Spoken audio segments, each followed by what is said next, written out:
రైతులకు ఇచ్చిన హామీలను అమలు చేయడంలో కేంద్ర రాష్ట్ర ప్రభుత్వాలు విఫలమయ్యాయని ఆదిలాబాద్లో రైతు సంఘాలు ఆరోపించాయి. జాతీయ రైతు దినోత్సవం సందర్భంగా జిల్లా కేంద్రంలోని కిసాన్ చౌక్లో అన్నదాత విగ్రహానికి పూలమాల వేశారు. కేంద్ర రాష్ట్ర ప్రభుత్వాల వ్యతిరేక విధానాలను నిరసిస్తూ నినాదాలు చేశారు. స్వామినాథన్ కమిటీ సిఫార్సులను తక్షణమే అమలు చేయాలని డిమాండ్ చేశారు.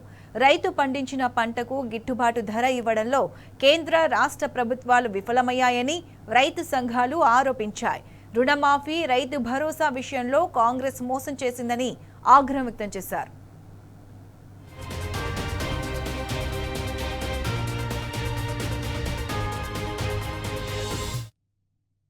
అంతర్జాతీయ రైతు దినోత్సవ సందర్భంగా రైతు సోదరులందరికీ కూడా శుభాకాంక్షలు తెలియజేస్తూ ఈరోజు జరుపుకోవడానికి ప్రతి అంశం రైతులు ఒక అభివృద్ధి దశలో నడాలని, రైతులకు కావలసినటువంటి మద్దతు ధరకు చట్టం కావాలని, రైతులు పండించిన ప్రతి పంటకు మద్దతు ధరను కల్పించాలని, ఆ రకంగా ఈ యొక్క రైతు అఖిలపక్ష రైతు సంఘం తరఫున ఈరోజు మేము ప్రభుత్వాలని డిమాండ్ చేయడం జరుగుతుంది.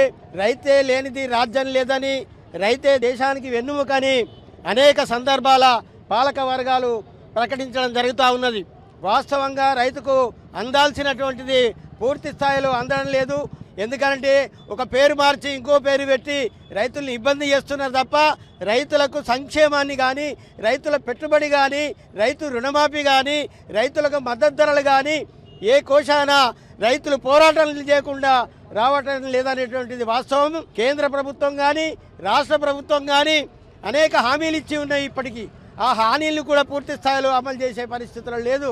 ఎందుకంటే రైతు బీమాకు సంబంధించినటువంటి అంశం కానీ, ఏదే ఫసల్ బీమాకు సంబంధించినటువంటి అంశం కానీ, రైతు రుణమాఫీ పూర్తి స్థాయిలో అందడం లేదు. రైతులు స్వామినాథన్ కమిషన్ సిఫారసుల ఆధారంగా ఎన్నో ఏళ్ల నుంచి స్వామినాథన్ కమిషన్ వేసినటువంటి ఆ వాటిని అమలు చేయకుండా ఈరోజు ఇంకా రైతుల ఆత్మహత్యలు అనేటువంటి కొనసాగుతున్నాయి. రైతులు సాగు చేస్తున్నటువంటి పోడు భూములకు పట్టాలు ఇవ్వాలనేటువంటిది చిన్న సన్నకారు రైతులకు అందరు కూడా పార్ట్ బిలో ఉన్నారు. ఆ పార్ట్ బిలో 18 లక్షల మంది మన తెలంగాణలో ఉన్నారు. పార్ట్ బిని సవరిస్తామని చెప్పి ఈ గవర్నమెంట్ కూడా చెప్పడం జరిగింది. పార్ట్ బిని సవరిస్తే రైతు బంధు, రైతు భరోసా అందరికీ రావడానికి అవకాశం అనేటువంటి ఉన్నది. అందుకనే ప్రభుత్వాలు హామీ ఇచ్చినాయి ఎన్నికలలో అవిని పూర్తి స్థాయిలో అమలు చేయాలని చెప్పి ఈ రైతు దినోత్సవ సందర్భంగా పాలక వర్గాలకు మేము హెచ్చరిక చేయడం అనేటువంటిది జరుగుతూ ఉన్నది.